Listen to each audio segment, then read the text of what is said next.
Wow. We've covered a fair amount of material in the session so far. Well, this is the last one.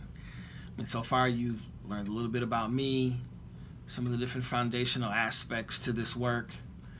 I talked to you about the spiritual wound care methodology that I've developed after shadowing the physical wound care therapist and translating their language and techniques into a model and a language of spiritual wound care. Talked about grief and underload and grief hematoma, the different languages I'm developing to help bridge the gap and to magnetize medicine and ministry. We talked about the I3, the identification, intensification, and eomani of the wounds, and the key piece of that really being the identification. We can't intensify the wounds that we don't identify, and the wounds that don't get identified, they will fester, and they will become historical spiritual wounds, and they will diminish one's capacity to be emotionally available in the present because they are emotionally and spiritually bound to the past.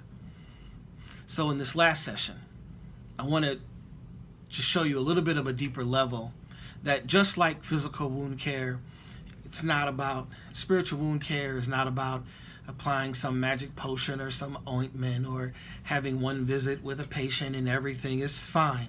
But just like when you're caring for the wounds physically of a patient, there's a process, there's stages, there's healing progress, there's continual care and treatment. And so one of the things that I developed is called the PUT model and methodology. The PUT stands for prepare, unwrap, tend, and time. And if hearing PUT just sounds a little familiar if you're a golfer, yes, it was very intentional that as I think about golf and the drive and the hit from the fairway or out of the sand, every swing on the golf course is so violent and so ferocious. But the putt, it's gentle, it's calculated.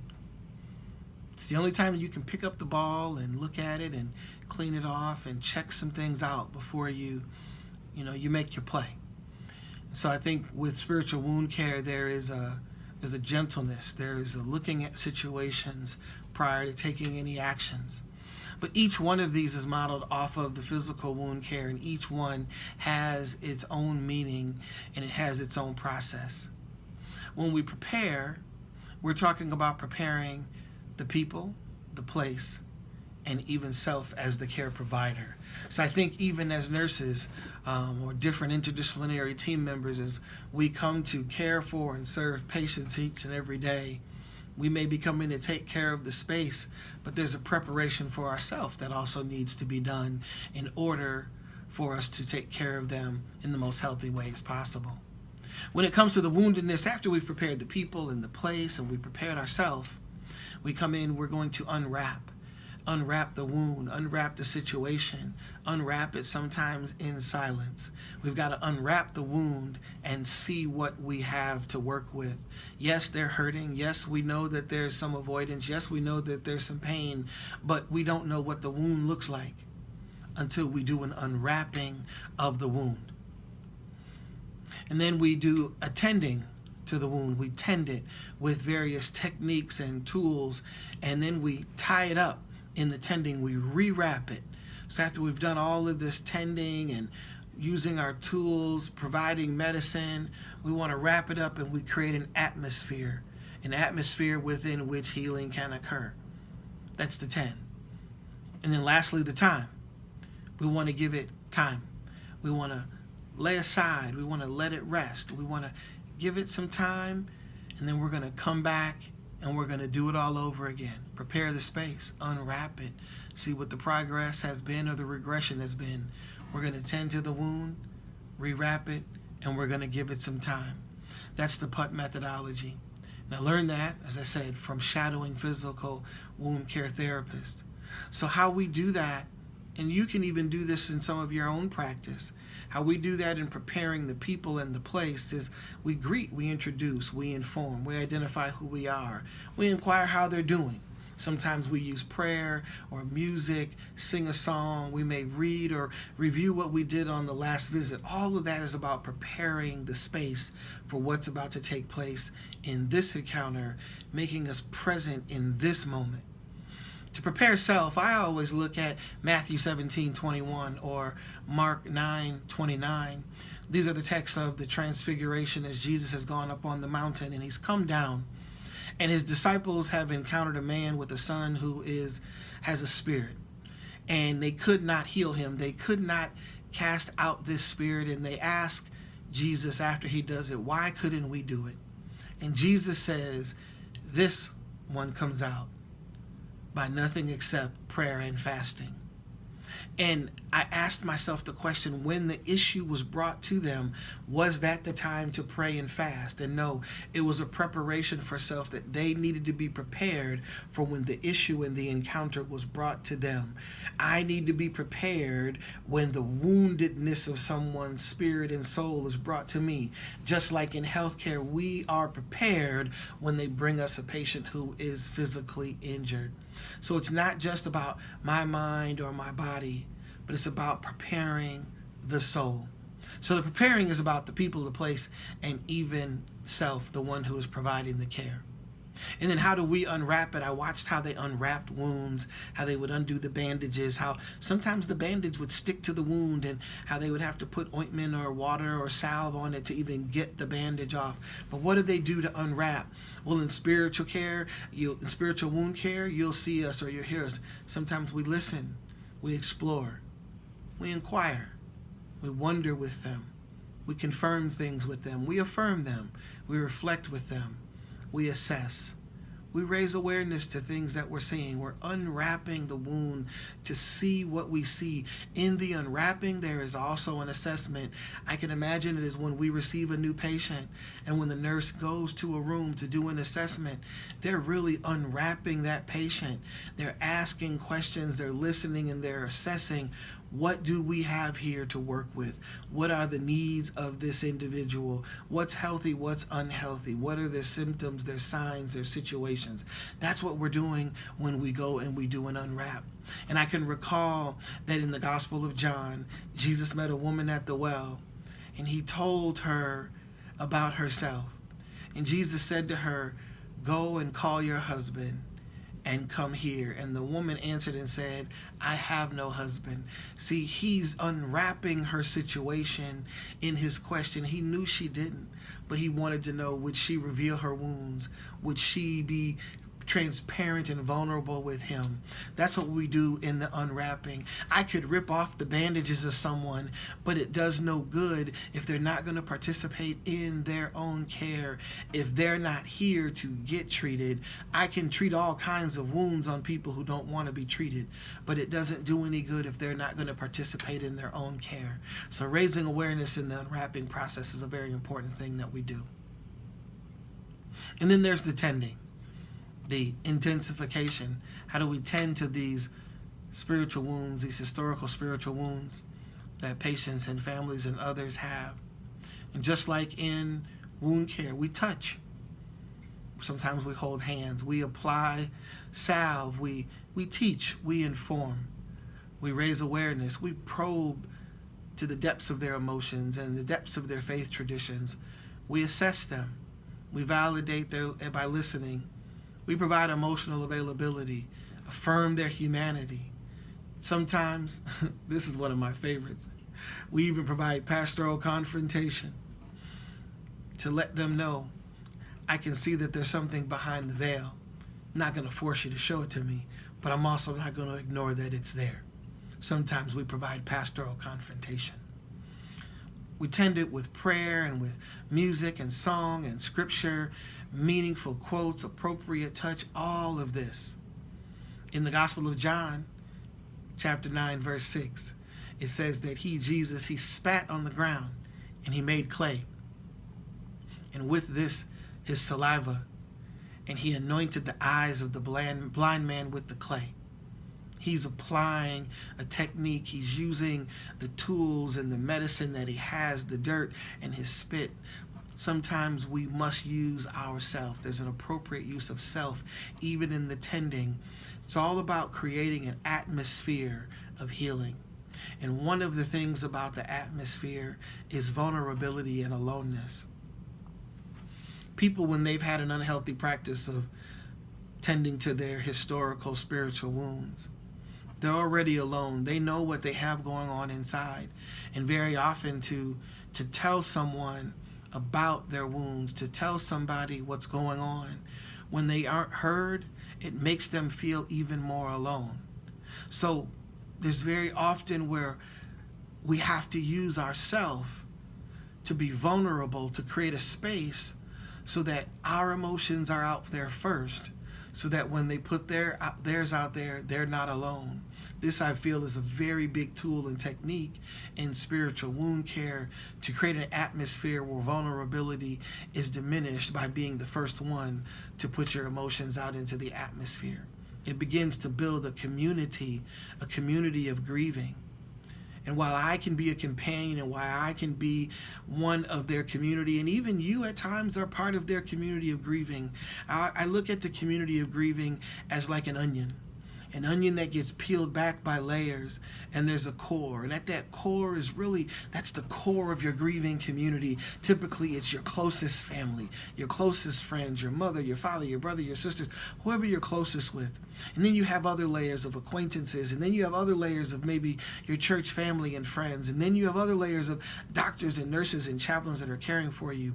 And while we can be and we are part of that core, that community of grieving, it's always my goal and my intention to help them identify and get to their core and create that core. And sometimes it requires me to be vulnerable first, so that they can be vulnerable with me and for themselves, so that they can also be vulnerable with others and create community. This is how we tend to their wounds. We then have to rewrap it. In that tending process, to leave a wound open, Isaiah 1:6 says, "From the sole of the foot even to the head, there is no soundness in it, but wounds and bruises that are putrefying sores. They have not been closed or bound up or soothed with ointment." To put ointment on a wound but to not wrap it up just leaves it susceptible to infection and other things getting in that wound. We have to wrap the wound up to protect it and to create the atmosphere to allow the medicine that we've placed on the wound to work in the wound. You know this very clearly from doing wound care. But we also have to do this in the spirit. John 19:40 says, when Jesus came down, they took him down from the cross. They took his body and they bound it in strips of linen with the spices and the custom of the Jews as it was to bury him. So even in his deceased state, they tended to the wounded body of Jesus by putting balm and ointment and wrapping him and even put him in a tomb. They tended to his wounds even as he was dead. They wrapped him in his wounds even as he was dead, and they placed him in a tomb and they gave him time. I won't get into 3 days because I might get happy. But we have to rewrap it by invitation, by inviting them to continue this journey, by inviting them to begin a new practice or tradition, to read something, to talk about it, to be transparent, to speak their own truth, to say, I am. I am therapy is one of my biggest proponents of identifying wounds. When someone can't tell you who they are and how they are, it often means that they're not wanting to deal with something that's inside themselves. You remember the 86-year-old woman from the first case. She could tell me what she wasn't, but it made me sad because she couldn't tell me what she was. And so we help them to wrap by inviting them to certain things and to new practices. Now, when it comes to this whole grieving journey and tending to these wounds, there's healthy and there's unhealthy ways to grieve. I don't deal with the right and the wrong, as I've said before, because when you do something right versus wrong, the right typically has to be right forever. So I deal with healthy and unhealthy. And there's ways that I see that we grieve and we can engage grieving in healthy ways.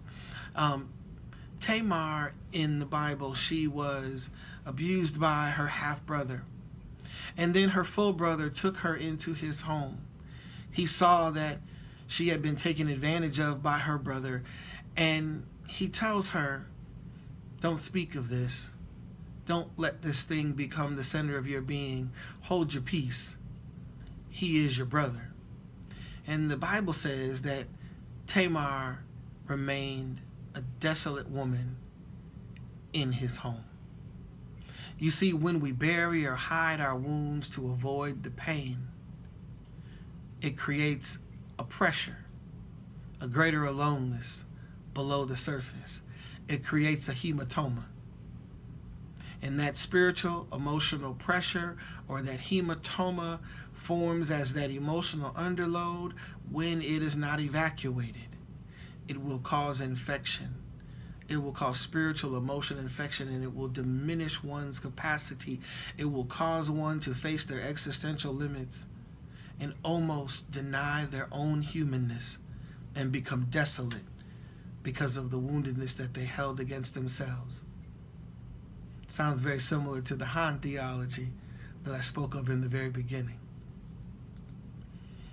Some of the healthy ways that we can tend at our wounds versus ignoring them, burying them, not allowing people to keep us quiet and not talk to us. Very often people don't want us to talk about our wounds because your wounds make them think about their wounds that they're burying and not trying to deal with. Yes, weeping may endure for a night, but joy comes in the morning. But right now it's nighttime and we're going to cry. And if you don't want to cry, I don't have to stop crying. And so some of the healthy ways that we engage our grief is by engaging it and by revealing it. David had a child with Bathsheba, and he had her husband killed. And the Bible says that the child was struck ill and to die. And David mourned, and he wept, and he fasted. You see, David's mourning was spiritual, and his fasting was a physical and spiritual grieving of his son's sickness. His weeping cleansed his spirit, and his food that he didn't eat to feed his flesh was nourishing for his soul. He was nourishing his soul in abstinence of food. Because it says in the text that those in the house tried to pick him up, but they couldn't get him up. But then his son died, and they were afraid to tell him, but he saw a change in them. And he went to them and said, has the child died? And they said, yes. And David got up, and took a shower, and put on clothes. He went to the temple and he worshiped. Came back home and he said, put food in front of me on the table, and everybody was perplexed. And they came to him and they said, what's going on with you? While the child was alive, you wept and you mourned and you cried, and now that the child has died, what is this? And he said, while the child was still alive, watch this. He said, I did not know how God may or may not be merciful unto me. He said, but now the child shall not return here, and one day I shall go to be with him. In his mourning and in his fasting, in his feeding his flesh by abstaining from food, and by feeding his spirit in his mourning and his pouring out in his tears and his grieving, David was able to stand in a strength through his grieving that those in the house were not capable of making manifest with their power. You see, grieving gives us power. Grieving allows us to find a strength inside of us through our wounds that we would not have been able to access had we never been wounded. And Jesus was wounded for our transgressions, bruised for our iniquities. And you see, his woundedness gives us access to salvation. But our human woundedness gives us access to our own divine self. But it's only when we engage it and we reveal it and we take our own healthy healing journey. So, in closing, We have to make sure that we give these wounds that we tend time. We have to lay things aside and let them be and allow the medicine that we've given do its work. Let the body, let the spirit take in the medicine and do its work. See, they laid Jesus in the tomb that was nearby. You see, they put him there and they laid him aside. And we have to make sure that we don't rush people's spiritual healing. Very often people may still leave from the presence of the chaplain, or the chaplain may leave and they may be deeper in their grief than they were when the chaplain arrived, but that is part of the healing process. Just like the physical wound care therapist comes and has to often create pain to promote healing, very often the chaplain has to take people to deeper depths of the pain of their grief in order for them to take their journey towards healing. It's just like a wound and a cut that you don't just wash water over the top of it and place a Band-Aid on it, because something may be deep down in that cut. And if you don't go get it out, wash it out, clean it out, it will cause infection. The littlest of a hangnail can cause you to die if you don't clean it out and make sure it doesn't get infected, doesn't get into the bloodstream. And so the very same thing with the grief. We don't just pull people out. We go into the valley with them and we walk with them. And oftentimes we have to go to deeper, darker places in that valley with them, which is very important. Why having an agenda as a chaplain is a very dangerous thing. Because having an agenda means I know what you need before I even get there. But I don't know what your wounds are. I don't know what you've been praying for.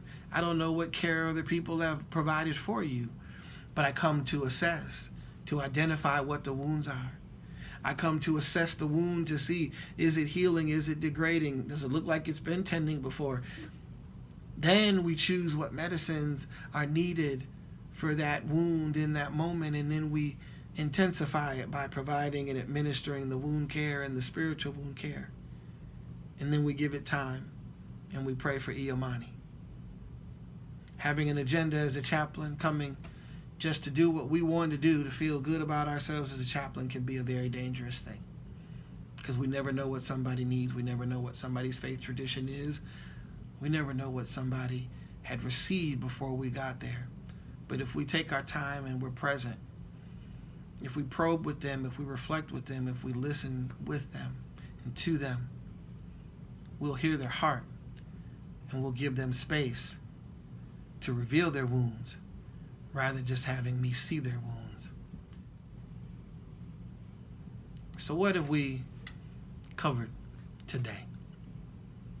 The PUT methodology that we're going to prepare, we're going to unwrap and rewrap, we're going to tend to the wounds, and we're going to give it time. All of this is to promote the healing, the spiritual healing for patients and families and others.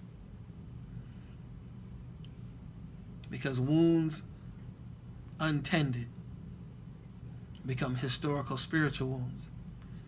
And historical spiritual wounds will diminish one's capacity to be emotionally available in the present, because they are emotionally bound to the past. When we tend to the physical wounds deeply, but the spiritual wounds only on the surface, there is the risk of infection and death of the spirit that puts at risk soul wholeness. One more case for you before we go. 24 years later, a young man, 24 years old, came into the hospital, motorcycle accident. He was DOA.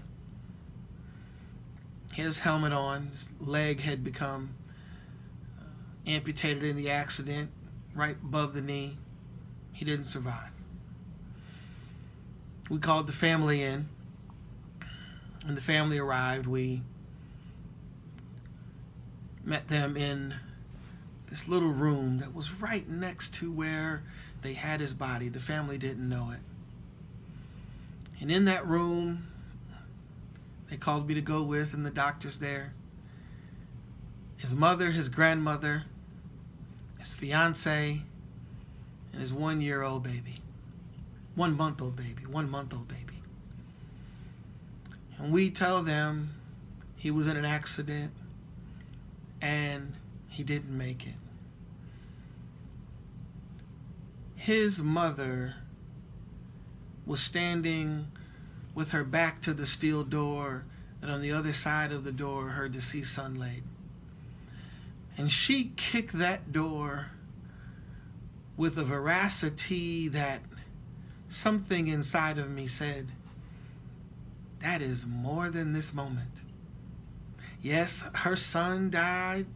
She just got the news, but there was something inside of me that said, that was some kind of kick. The fiance's mother was there, and as she held her daughter, and as her daughter held their son, that mother looked up at me and she said, Chaplain, what do I say? And I didn't say anything, and she just kept talking. She said, yeah, there is nothing to say, just sit in the silence. The doctor asked if they wanted to see him. They said yes, and so they went around and opened the door. Slowly they went in, the mother, the fiance's mother. And the grandmother walked through the door slowly. I remember standing holding the door open, and she walked through with her cane and her grandson off to her left, and she looked at him from afar and never went over to him. And she says from a distance, just like his daddy. And I said, excuse me? She said, his daddy died on a motorcycle at 24 years old when he was just a little baby. It was in that moment that I then gained some insight to what was in that kick. Her husband died 24 years ago in a motorcycle accident. She didn't want her son to have a motorcycle, but here he was.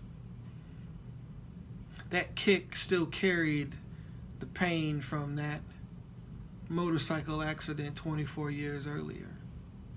And while she was in grief, in mourning, in a deep abyss for her son's death that had just occurred, there was a woundedness that came from her husband's in that moment that was the reminder that wounds and grief, they are not contextual. They don't stay in the context within which they occurred. They are a part of our being. They are attached to our soul. That grieving is a lifelong journey. That events of life will happen later on in our life that will remind us of things that happened before, and how intensely we recall or experience the pain in that moment depends on how healthily we take the grieving journey. With such old wounds, let's look at how the tool might have assessed their grief. Now, if you recall, this is some old grief, 24 years. We had a case earlier where it was 36 years. Seems that these historical spiritual wounds are the most debilitating and often result in the more aggressive responses and outbursts toward themselves, family members, or care providers, or they can often appear in an emotional absence, a lack of presence of the person. But you should never be uncomfortable with assessing something as a historical spiritual wound. After all, it's just an assessment, not a treatment. A healthy chaplain responding to a referral should never enter a room and say, "The nurse told me." They should always go with no agenda, as the referral does not provide an agenda. It is always the spiritual care provider's role to go and verify or presently assess and simply have the referral information as a reference that gives insight and focus for listening. So this family, 24 years later, came in very quiet, there was an air of strength, but not of being engaged. There was a strength of avoidance. There was a historical spiritual wound, though it was discovered later, not immediately upon the initial assessment. We know that there was a historical spiritual wound. There weren't many feelings, if any, being expressed. There was a numbness in the room. Now, when it comes to the anger and the rage outburst and the physical violence towards kicking the door, those are things that we don't assess with this tool. We don't assess the physical actions. We're assessing the emotions and the spiritual well-being. Now, the physical action may be the result of or come out of the emotion, but we want to get to the emotion. So because of the kick of the door, I might look at this and say there was some deflection or some distraction that was unhealthy that had been being used as a coping mechanism that now may have failed in this very, very grief situation. So I'm going to go with distraction, unhealthy. And the one mother of his girlfriend, she asked Chaplain, "What do I say?" But in the silence, she herself acknowledged, yes, there's nothing that we can say. We just have to be here. So she herself was acknowledging the being versus the doing. And you'll notice that is in the 3T focus, being versus doing. So we'll hit the being and let's see what this comes out as the assessment. So this comes out as a 2.75 in orange on the unhealthy. It's unhealthy in the orange section. But one of the things we need to realize also is when we do these assessments, we can assess an individual person, our interaction with them, or we can assess the group as a whole, knowing that there's different contributions. Most of the contribution in this regard was from the mother and the room as a whole, the silence, the numbness of the room. The mother gave the violent reaction towards the door, which led us to the unhealthy distraction. But the mother of the girlfriend, she gave us the acknowledgement of her being versus doing. So what would happen if we were to take that portion out and just assess everything else? So I'm going to go down. I'm going to clear out the 3T section. Go back. And in that 3T, tone, tense, and time, we had the distraction, unhealthy because of the kicking of the door and the violence. But I'm not going to add in the acknowledgement of the being because that came from the mother of his girlfriend. So if I take that out and now look at the score, we went from a negative 2.75 to a negative 3.25. Still in the orange, unhealthy, but a little higher. And we can see that the feelings are what are the very low point. So if you were looking to make a referral in this case, because feelings is where the historical spiritual wound is, if that were the identified case, you could make the referral and say you've assessed not only that there's an overall unhealthy grieving, but give detail that one of the heavy areas of emphasis seems to be their feelings. And the chaplain can take that information as a resource, as a referral, and have it as insight and focus for their listening. Because historical spiritual wounds, when we bury them, no matter how long, they may not have pain, but they have power, even after 24 years. 24 years. So often I've heard families come into the emergency room and I would hear them say, I thought I was over that. And I didn't know what they were saying because we're in the midst of a fresh crisis, but you're saying you thought you were over that. What is that? And these were continually families who had experienced other grieving, traumatic events of life in years past, who had processed their grief from that linear perspective, just seeking to achieve that acceptance and thinking that that meant it was all over and they wouldn't experience feelings from that event of life again. And most people, we actually practice that. If we lose a job or lose some money or have some event of life and people say, pick yourself up by your bootstraps, just dust yourself off, move on, forget about it, leave it behind, it's okay, move forward, press on. And we do.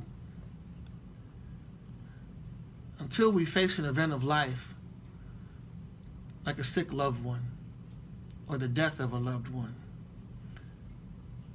And our soul and our mind and our flesh and our spirit begins to wrestle with, do we just move on and never think about this ever again?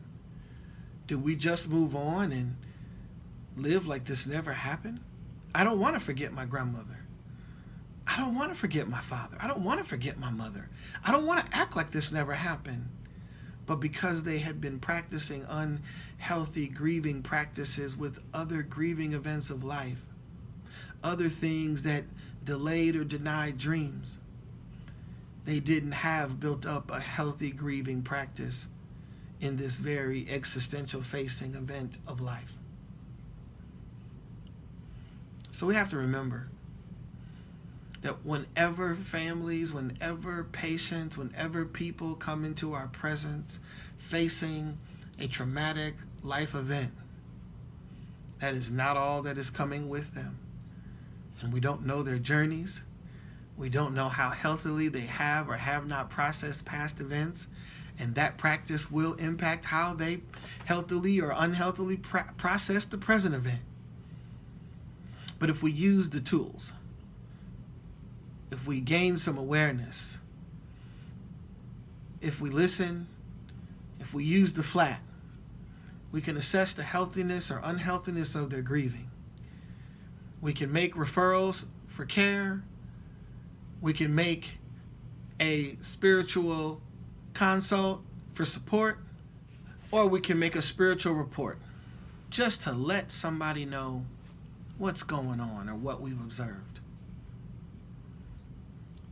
But it's when we identify the fullness of the condition of the patients and the families, physically and spiritually, that we can then tend to the whole person, provide the physical care, tandemly provide the spiritual care, promote a healthy grieving journey, all for the goal of attaining soul wholeness. I want to thank you for your time. I want to thank you for your feedback. I want to thank you for taking the surveys. I want to thank you for being a part of this work that is not only just for some shelf, but it's for the souls of those who we serve. It's for our own souls. For one of my greatest mottos, we're not just here for people's hospice health. We're here for people's whole health, soul wholeness. God bless you. I thank you. And I look forward to continuing serving with you and helping to foster an atmosphere of healing that promotes soul wholeness. Be blessed.